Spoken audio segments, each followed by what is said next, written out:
Hand in hand with freedom of speech goes the power to be heard, to share in the decisions of government which shape men's lives. Everything that makes man's life worthwhile: family, work, education, a place to rear one's children, and a place to rest one's head. All this depends on the decisions of government. All can be swept away by a government which does not heed the demands of its people, and I mean all of its people. Therefore, this essential humanity of man can be protected and preserved only where government must answer, not just to the wealthy, not just to those of a particular religion, not just to those of a particular race, but to all of the people.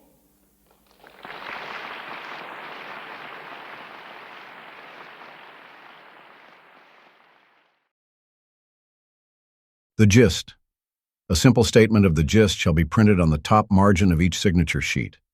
The purpose of the gist is to prevent fraud, deceit, or corruption in the initiative and referendum process. The gist provides a shorthand explanation of the measure for potential signatories and voters, and helps safeguard the referendum process.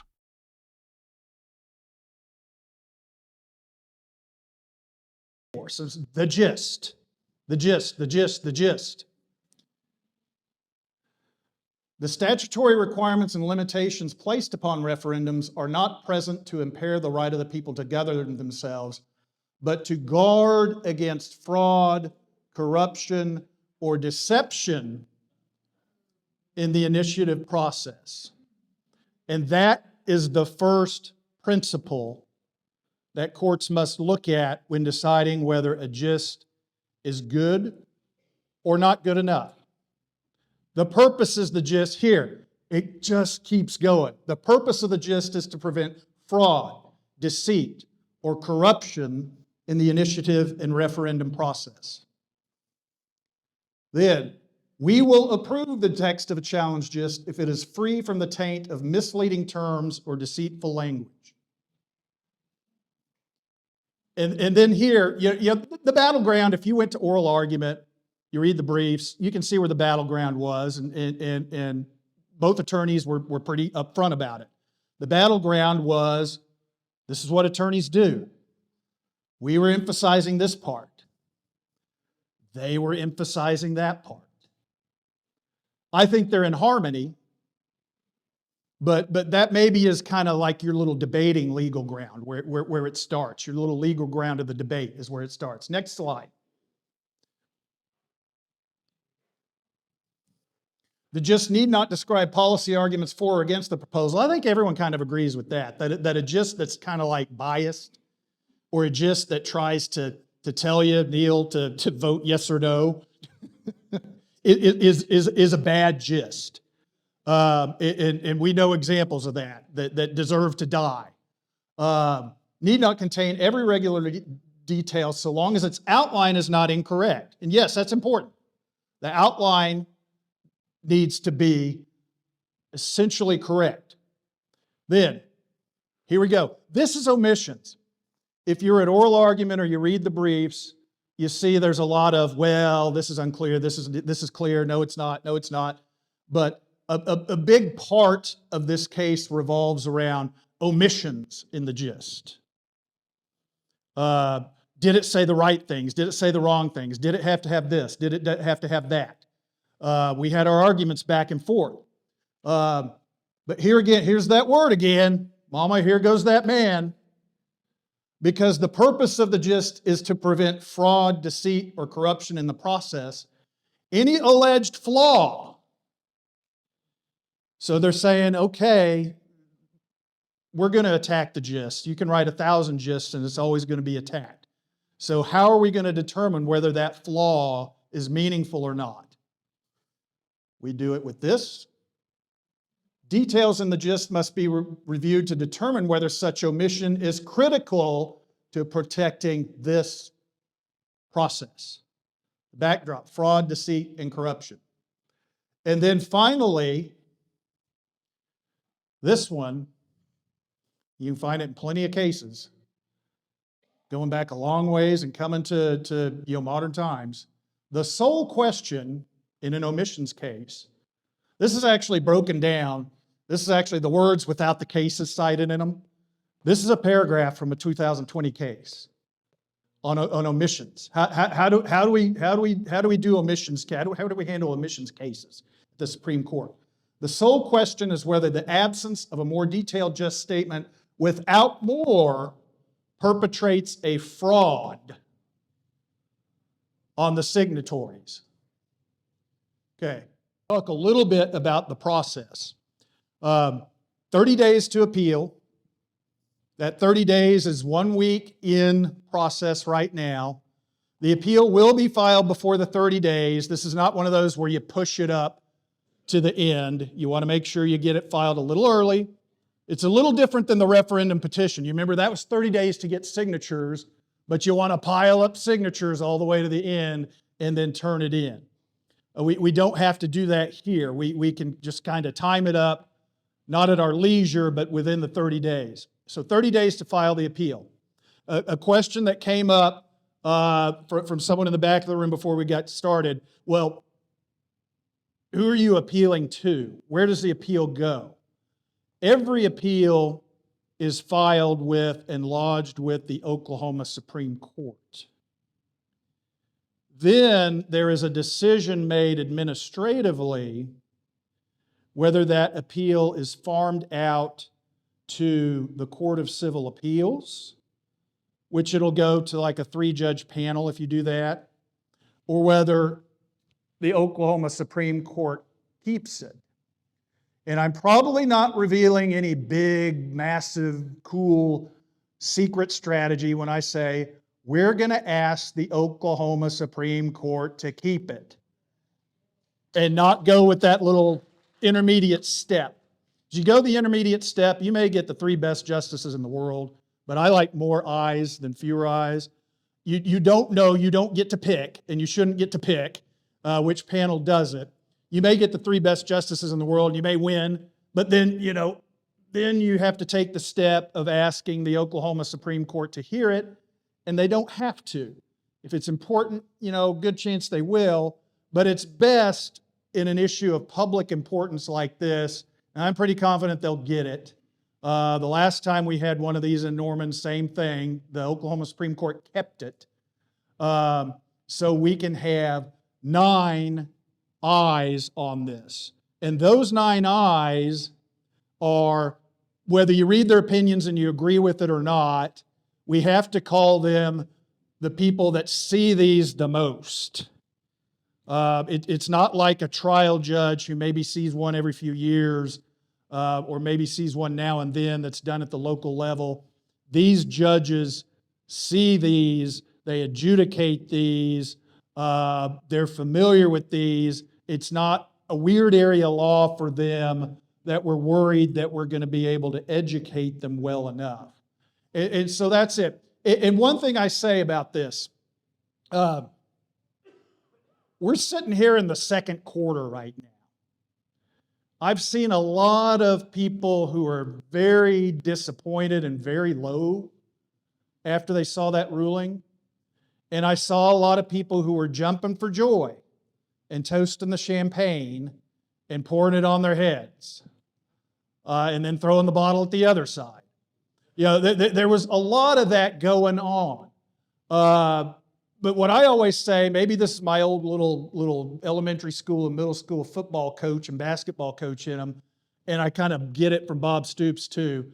Don't ever get too high or too low about something that happens in the middle of the process. Don't ever get too high or too low about losing or winning a piece of the process. There are some of our turnpike folks in here, advocates. And there, the Open Meetings Act case, the district judge ruled in favor of a violation of the Open Meetings Act. And there was a lot of celebration on one side and disappointment on the other side. And then what happens when it goes on appeal? And we can talk about whether that was right or wrong, but there's a lesson right there. We don't ever get too high or too low, because we knew going into this that we were going to have 10 justices looking at this, 10 judges looking at this at a minimum. You know how many have looked at it so far? 1. There's 9 more eyes to put on this. And another thing, this is not doing any kind of secret strategy or things like that. If you went to oral argument, you heard this. If you look in briefs, it wasn't so front and center of the briefs, but it was in them. And it'll be front and center up there because we're talking to them, is, you know, there used to be the Supreme Court, the Oklahoma Supreme Court has taken a lot of flack for being hard to figure out what they're talking about with their gist jurisprudence. How do we figure this out? In fact, there's people on the court who will be sitting in a dissent and a majority who will say, I can't figure out what we're doing here. But I would say, and I told the trial court, I would say, if you're looking for a silver lining here, what I see is a long arc in the moral universe toward the Oklahoma Supreme Court saying, these first principles are so important that yes, we're going to apply our standards, but we're not going to be super picky. We're not going to be super technical. I think we can win on any standard. I think we got a good gist on any standard. I think we've got a fine gist on any standard, but we certainly have a fine gist on the standards that the Oklahoma Supreme Court is supposed to apply. If you look at the minimum wage petition case, if you look at recreational marijuana, medical marijuana, Medicaid expansion, kind of the biggies, right? If you really, and this is another cool thing because it's going to be a little more accessible to the Supreme Court and their minds are going to remember it because they adjudicated these things. You know, they're going to see the briefs and they're going to see all this picking it apart, lawyering it to death, things like that. And what they've kind of gone in recent years, especially with these big things, is they've said the most important thing is for the people to get the right to vote. And they've started to say, ye who wish to pick this apart, stop. You know, anybody can pick apart. We could have written 1,000 gists here, and it was going to be challenged. It's kind of a damned if you do, damned if you don't. And that's what people worry about when they write these things. If we put this in, they're going to say we shouldn't. If we left this out, they're going to say we should have put it in. But that's not the point. It's a good gist. Does anyone who signed this thing feel like they had a fraud perpetrated on them? Okay. That's true too. That's true too. And that was going on in Discovery when they were. And let's not remember, they were going to make a signature challenge, and this was going to turn into a bloody battle of analytics. And that got beat back. We demonstrated, and hey, I'm not taking all the credit for this. There's witnesses in here, notaries, circulators, and people like that who told it like it was, who said, you know, if they were talking to us, we said, here's the gist. Here's the whole thing if you want to read it. If you really want to know what the real gist is, we want to bring this to a vote of the people. That's all. You're not signing it. And one of the fatal things, one of the fatal flaw cases is, it's an omissions case, but it's also a misrepresentational case, is a case where the first line of the gist, instead of saying like ours is, this referendum petition is to put this ordinance, the Rock Creek Entertainment District, to a vote of the people. That one said, this is to repeal a House bill. And that one was doomed from the get-go. As soon as you read the first line of that gist, that one's gone, I think. And then it had some omissions which are not what we have here. And our folks They could, First Amendment rights says they could say all kinds of things to people who came up and signed the thing, and it's okay. But our folks were great. Our circulators, our notaries were great. They did it by the book. They did it fairly. Now, I know there may be people who are against this referendum petition who like to say we were spreading misinformation and things like that. Well, come look at me and come read the depositions, and you can read the depositions and you can make your own conclusions. And the other side made the conclusions that no, we don't have, there's nothing there for us to go on with a signature challenge. So, 30 days to file the appeal. Here's a question that doesn't necessarily have to do with the referendum petition itself. Keith, I got it again from you, and I'm getting it all the time, is we can't ignore what just happened in the elections. We're getting ready to go from a window of a council that is supermajority wanted this to go to a vote and was actually against the substance of the proposition to a narrow period of time when we had a 5-4 council in favor. Now what are we getting ready to go back to in July? Do I have to tell anybody what happened on February 11th? There's been all kinds of splice and dicing about why, about what the factors were, but I get asked questions, well, why don't we just cut to the chase, and as soon as this new council is seated, let's just have them pass an ordinance and send it to a vote of the people. Now, I'm not going to sit here. There are some council members in here who know that one of the worst things to do to the city attorney is to sit up on the dais and ask the city attorney to give a legal opinion. It happens, and I feel sorry for Catherine Walker, Rick Knight, and anyone. And they really get prodded and poked on the fly. Questions like this. Well, why don't we just throw this out to a vote of the people by an ordinance right now? And then they expect the city attorney, without the benefit of research, without the benefit of thinking their way through it, without the benefit of vetting it, to give them the absolute answer. Well, what I can tell you is an answer is, let's say this thing is still hanging out there on appeal in July, and a new city council gets up there, 6, 7, 8 of them go, by God, let's just cut to the chase and put this to a vote of the people. Sounds like a pretty good policy decision, right? Well, as long as this process is going on, they can't.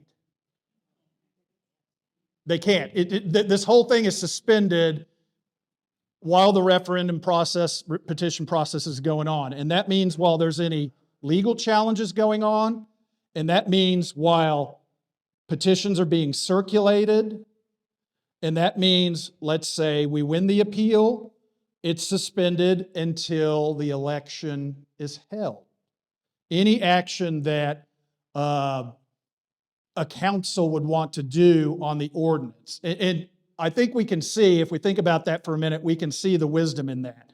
Because you could have mischief going on both ways to try to undercut the right of the referendum. You could have people, governing bodies, literally trying to pull the rug out from under the people as they're circulating a petition, or before they go out and get to vote, or before what goes on in the courts is settled. I'll kind of leave you with this, and then we can do some questions as time is allowed. We've got a little time for questions. This is a journey. This is a journey. Again, I don't know if any of you get sick of it or not, but the closest thing that I can tell you guys to this process, a political battle that we know that's been going on, is the turnpikes. That group, which I'm closely affiliated with and a part of, has not quit. They've had every reason to die, time after time after time, but they have not quit. They keep plugging along. They keep doing it. Go to the legislature. When the opportunity arises again, get back into the courts, and the opportunity will arise again. Do an initiative petition. It's all a process. It's all a journey. That old Martin Luther King, the moral arc of the universe is long, but it bends toward justice. There always will be setbacks. It will not quit. We win this appeal. Yeah, it's time to have, enjoy life.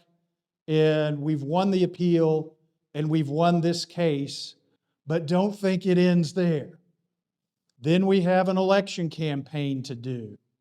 Don't just think that you can walk off the field and the other team doesn't just keep playing. Even if you win the election, don't think that the whole thing is over. Keep plugging. Even if this issue comes out ultimately and we think it's over in our favor, Oklahomans for Responsible Economic Development exists because the larger issue will keep coming back.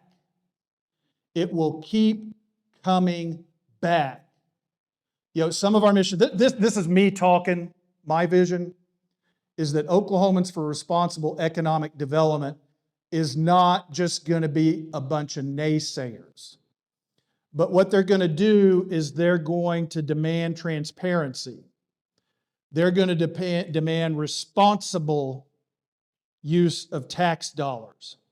They're going to demand that, like every other method of funding this thing, if it's taxpayer dollars, it goes to a vote of the people. I have my own ideas about how things are going to turn out Tuesday, but up in Oklahoma City, that's a mandate. This stuff goes to a vote of the people. Across the country, sports arenas are not done with TIFs.